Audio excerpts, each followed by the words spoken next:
All right, guys, we're going to talk about how to generate leads from Instagram today.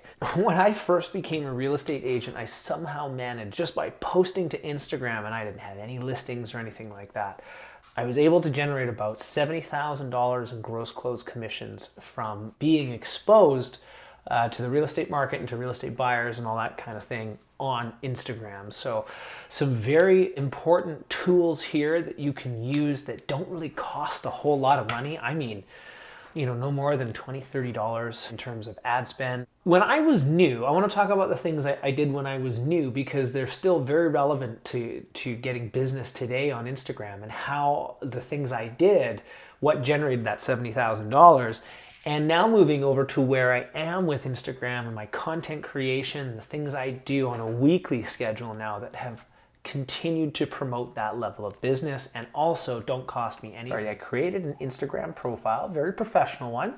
The next thing I did was I chose sort of the demographic that I thought would buy with me the most. It also happened to be the demographic that I thought would be on that particular medium the most. So who was using Instagram and what were people on Instagram typically buying? It's one thing to post 10, 15, $20 million properties. Very few people have the capacity to buy that. So while it's cool to look at, it really doesn't generate a level of engagement that turns into dollars. So really got to talk about and post about properties that are relevant to the people that are using the platform. So I found out in my neck of the woods that the vast majority of 30-year-olds were buying condos and townhouses and the odd duplex or the odd house. It's very expensive in our market. So to get into a house, you're looking at 1.8 to 2.5 million. So that's not readily available by a lot of standards. What was readily available was sort of that $500,000 to $1.5 million mark, and all the asset classes that existed in there, and then the neighborhoods that were relevant that had them. So I really focused on the listings at that time that my brokerage had that fit that model. However, with that being said, I would definitely check with the listing agent before you promote anything. Get their consent. It just makes things go a whole lot smoother, and in all honesty, give them the credit they need when you repost the listing. Generally speaking, people who are looking don't care if it's your listing or not. They care whether or not it's relevant to them, and if it is, they'll reach out to you to get more information. So don't think too much about having the listing as being, this isn't going to work unless I own the listing. You don't. You own whatever you're posting. So ensure that what you're posting has tremendous value to create engagement. The next thing I would do, I would actually book my own tours.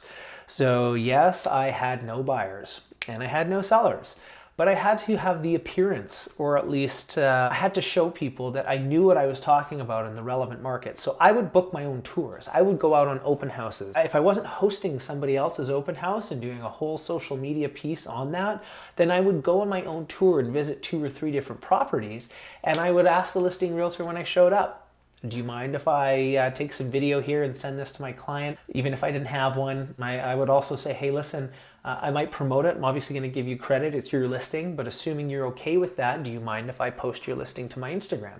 Absolutely. Who doesn't want more free ad promotion, right? So long as you do it in a classy way that represents the listing accurately. One of my biggest pet peeves today on Instagram when it comes to, or generally with social media when it comes to real estate agents, is they typically post whatever the news is, or they post whatever the listing is.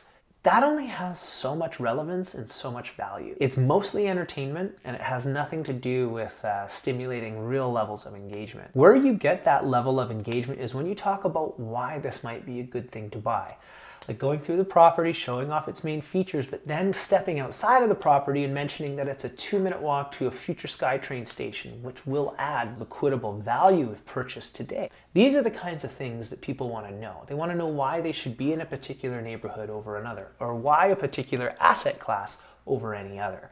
When you can provide information like this and show why it's a sound investment, you will also be looked at as a thought leader in your space or an authority on the subject, something that you should always be chasing. The last piece of what I did when I was a new agent, and one of the reasons why it worked so well for me, was I posted all the time. So I didn't just post, one cool property here, one cool property there. I was very consistent with how I posted it. I was very uniformed in the way that I presented these posts. I treated my Instagram page like it was a magazine, right? When you click on that particular home and then you could slide by, there were some videos in there. But I was getting really good engagement levels from people who were looking at my profile to see where open houses were that weekend. Buyers and sellers are a lot like avocados. They just are not ripe until that 1 week that they are. And you have to provide avenues for them to contact you all the time. So the reason we consistently post is not because, well, one, you want to stay top of mind, but two, they're not ready until they're ready. And if you're in the attraction game, then you will provide avenues for them to talk to you all the time, and you do that through providing value and giving first. So let's move on to some of the things I do in today's marketplace. Hey guys, Ryan Dash here with the Vancouver Life Real Estate Group and eXp Realty, and welcome to Carvin by Kenstone, a boutique collection of 46 homes in the Kerrisdale community. Can't wait to show you.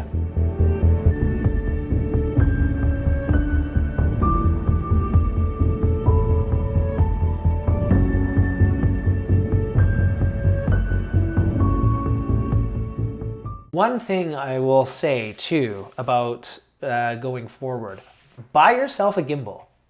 Buy yourself a gimbal, a stabilizer. It creates the impression that you are shooting things professionally from the get-go. So people see a level of professionalism that otherwise doesn't exist with other people's social media accounts when they're using their phone and they're shaking, right? Take it that next step. You can buy a stabilizer for less than $100. You can get it on Amazon, eBay. Highly, highly, highly recommend it. So what do I do now that's a little different than what I did then? Well, I've adapted with the technology. So beforehand, stories, they didn't really exist until Instagram brought them in later on. The other thing now that's really big are reels, so 30, 60, and 90-second reels.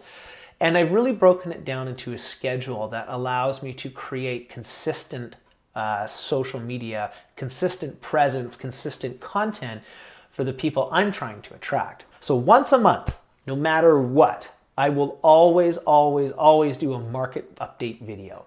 Whether the news is good, whether the news is bad, it doesn't matter.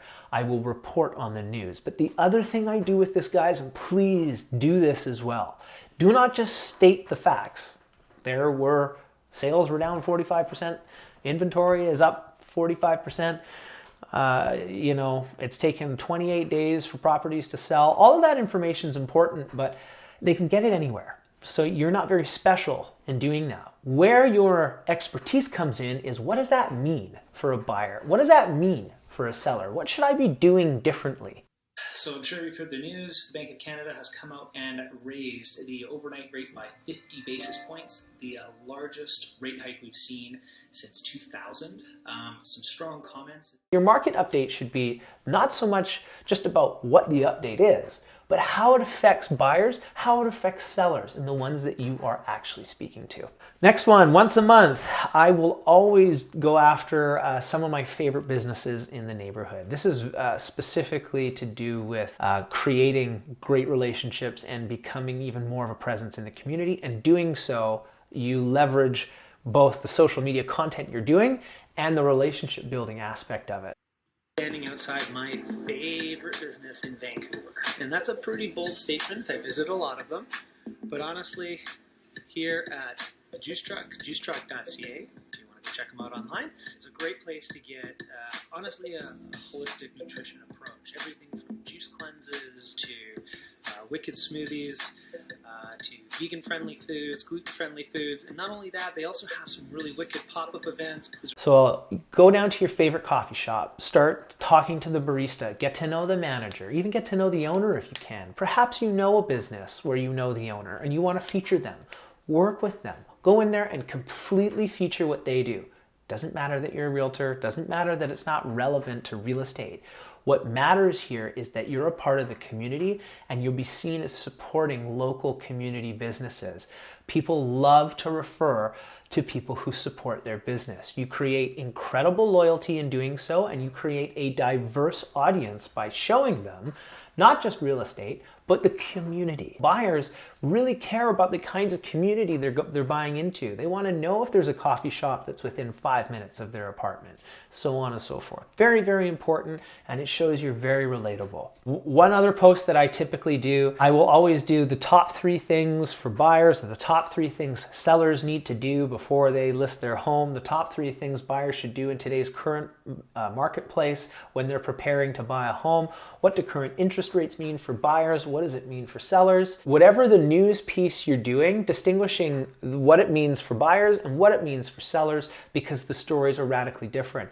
Your job as a real estate agent outside of generating leads is putting deals together. So you have to understand both sides of the deal in order to bring them together. The last thing that I will do, and it's every day, is I will always try and post a new video every single day. Whether that is a story that's 10 seconds long, whether that's a post of my kids getting picked up at school, the kind of school that they go to. People also want to know a lot about schools. You know, what do you think of your daughter going to that school? Well, it's why we moved into the neighborhood. And lo and behold, you're talking about real estate again. How do schools affect property values?